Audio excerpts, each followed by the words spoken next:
Hello. कैसे हैं आप लोग? होप कि आप लोग अच्छे होंगे। तो लास्ट वीडियो में हमने पार्ट फिफ्थ पैराग्राफ तक किया था, जो हमारा पार्ट वन था वीडियो का। तो आज हम पार्ट टू बनाने जा रहा हूँ और आपको चैप्टर आगे का समझाने के लिए आपको समझाने जा रहा हूँ। तो चलिए शुरू करते हैं। तो प्रीवियस पैराग्राफ में हमने ये पढ़ा था कि जो एल्बर्ट आइंस्टाइन के जो पेरेंट्स थे, तो वो मिलन चले गए थे। और अब जो एल्बर्ट आइंस्टाइन थे, तो वो अपने रिलेटिव के साथ कुछ दिनों के लिए रुक गए थे। तो कुछ कुछ डिस्कशन के बाद जो आइंस्टाइन जो थे वो अपना विश बनाते हैं कि मेरे को अपना एजुकेशन जर्मन स्पीकिंग स्विट्ज़रलैंड में करना है। तो फिर वहाँ पे एक सिटी था, तो उसके अंदर तो वो ज़्यादा अच्छा था मुनिच से। तो अब सिक्स्थ पैराग्राफ से देखते हैं। Einstein was highly gifted in mathematics. तो जो आइंस्टाइन थे, वो मैथमेटिक्स में हाईली गिफ्टेड थे और interested in physics.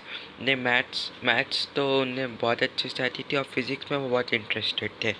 After finishing school ही decided to study at the university in Zurich. तो जब उन्होंने अपना स्कूल ख़त्म कर लिया, यानी ट्वेल्थ पास कर लिया, तब उन्होंने अपना मूड बनाया कि मैं जूरिच के यूनिवर्सिटी में पढ़ाई करूँगा। But science wasn't the only thing that appeal to dashing young man with the moustache. तो ये वो यंग मैन आइंस्टाइन के बारे में बताया गया कि यंग मैन थे और एक वॉलरस मुस्टैच उनके फेस पे था। तो मैं आपको दिखा रहा हूँ अपनी फोटो। ये देखिए उनकी फोटो। जब वो 1900 के थे, अराउंड 21 में थे, तब वो मैथमेटिक्स पढ़ी। और 1965 तक as he time for his life death हो गई। मैं आपको दिखाती थी जब वो 1999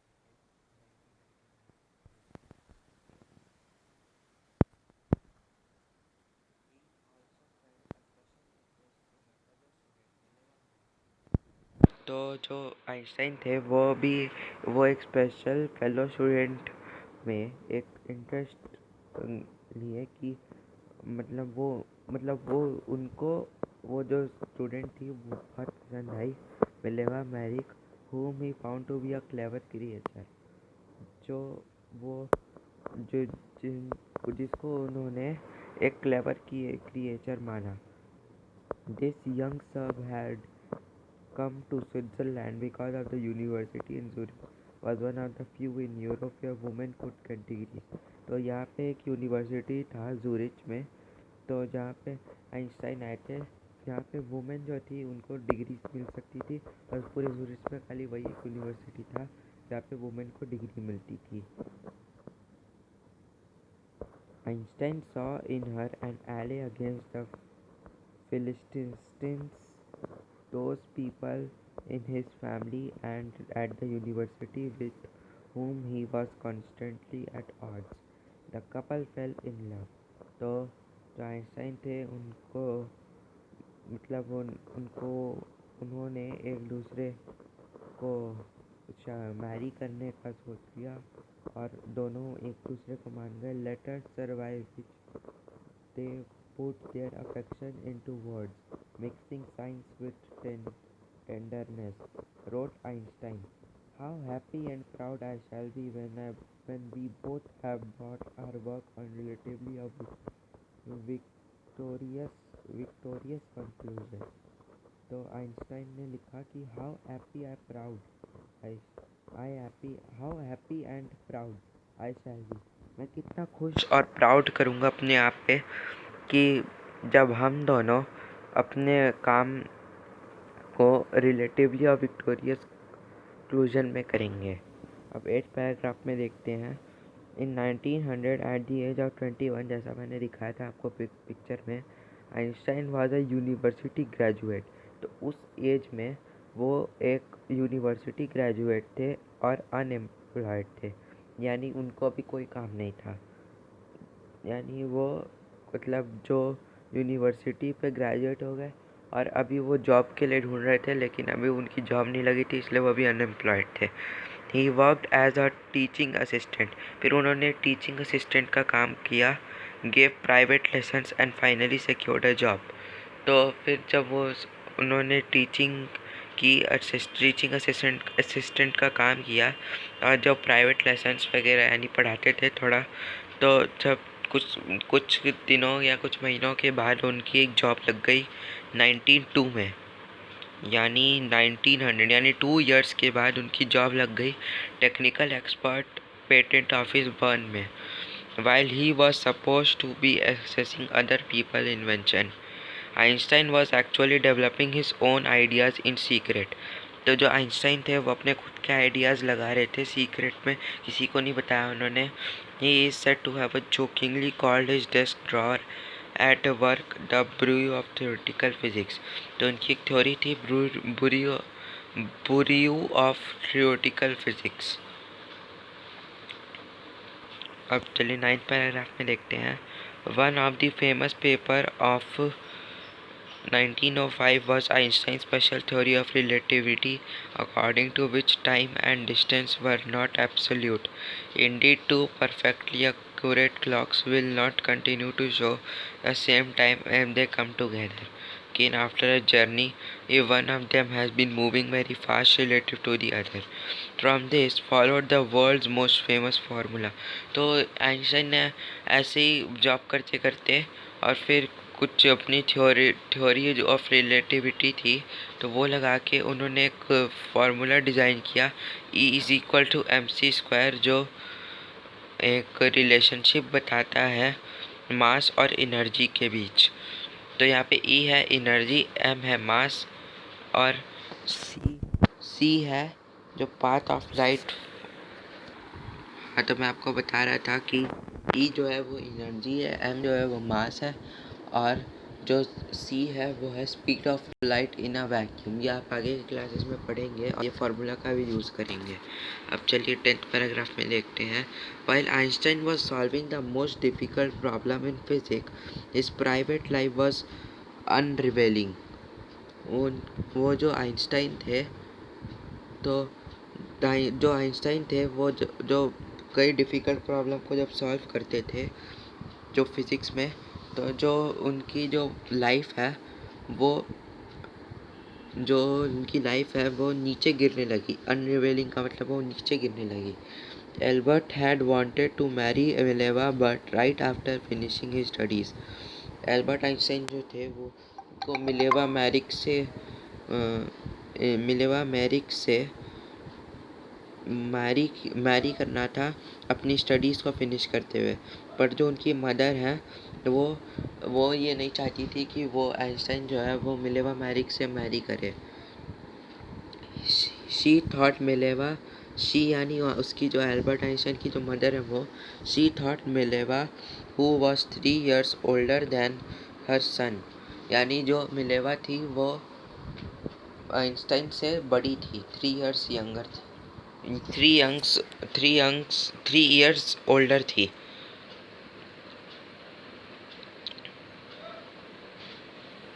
She was also bothered by मिलेवा's intelligence.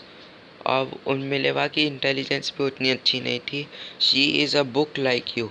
वो क्या है उसकी जो मदर है वो कहती है कि वो आइंस्टाइन की तरह एक बुक है, यानी आइंस्टाइन की तरह है। आइंस्टाइन को ऐसे भी उसकी मदर को लगता था कि आइंस्टाइन एक second रुकिएगा। Einstein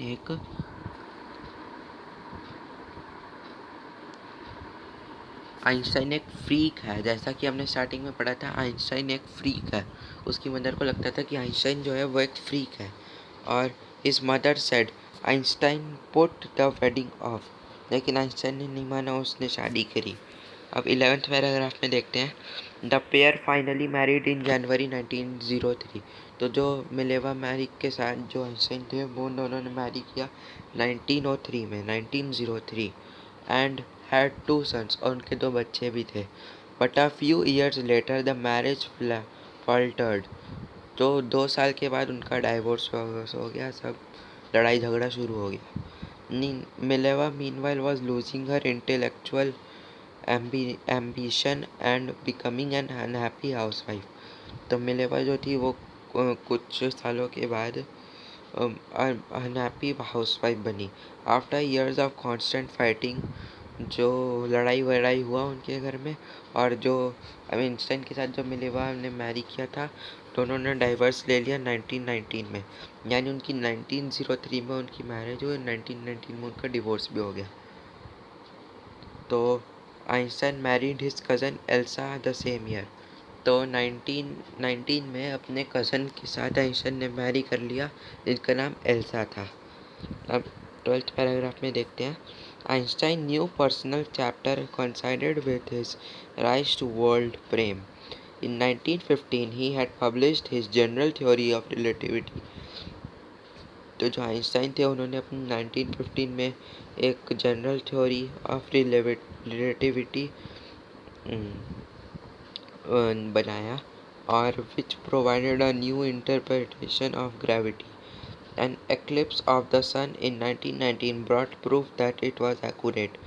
Einstein had correctly calculated in advance the extent to which the light from fixed stars would be deflected through the sun's gravity field. The newspaper proclaimed his work as a scientific revolution.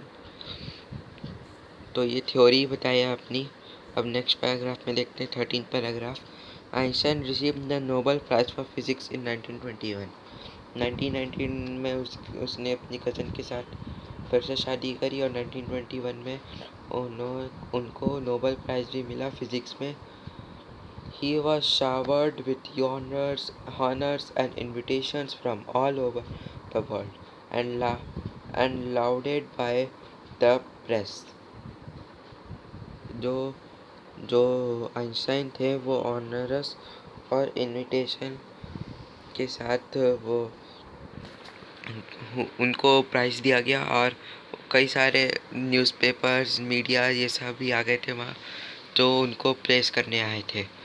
In 14th paragraph, while the Nazis came to power in Germany in 1933, Einstein emigrated to the United States.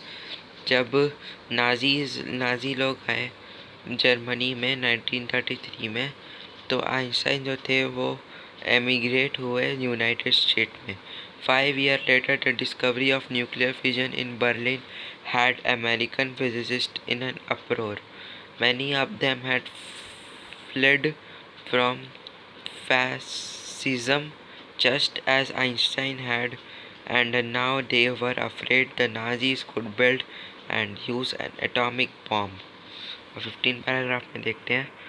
At the urging of a colleague, Einstein wrote a letter to the American President Franklin D. Roosevelt on 2 August 1939, in which he warned a single bomb of this type exploded in a port might very well destroy the whole port together with some of the surrounding territory. His words did not fail to have an effect. The Americans developed the atomic bomb in a secret project, their own, and dropped it on the Japanese cities of Hiroshima and Nagasaki in August 1945. तो जो Einstein थे उन्होंने American president को लिखा 2 अगस्त 1939 को कि, और जिसमें वो उन्होंने वार्न किया कि एक बॉम्ब इस तरह का, हिरोशिमा नागासाकी बॉम्ब के नाम आप सुने होंगे, सिटीज़ जो थे वो उनमें बॉम्ब गिराया गया। हिरोशिमा नागासाकी सिटीज़ का नाम है 1945 में, कि अगर एक बॉम्ब एक्सप्लोड कर सकता है पोर्ट को, और वो डिस्ट्रॉय कर सकता है पूरे पोर्ट को और सम ऑफ द सराउंडिंग टेरिटरी, यानी आसपास के जो सिटीज़ है उन सब को भी एक्सप्लोड कर सकता है। और ये जो his word did not fail to have an effect, the American developed the atomic bomb.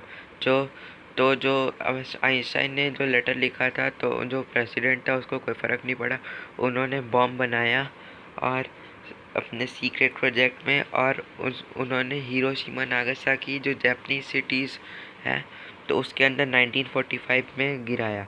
अब 16 और 17 पैराग्राफ यानी ये लास्ट स्लाइड है हमारी।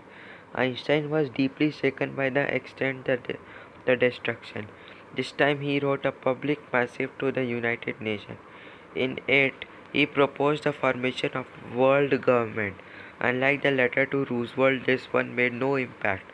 But over the next decade, Einstein got ever more involved in politics. तो आइंस्टाइन ने कुछ decades में पॉलिटिक्स में भी इन्वॉल्व हो गए, agitating for an end to the arms build-up and using his popularity to campaign for peace and democracy. तो जैसा कि हमने स्टार्टिंग में पढ़ा था कि आइंस्टाइन दो चीज़ों के लिए काम किए थे। पहला तो कि वो एक नॉर्मल ह्यूमन बीइंग की तरह, और दूसरा जो दूसरे थे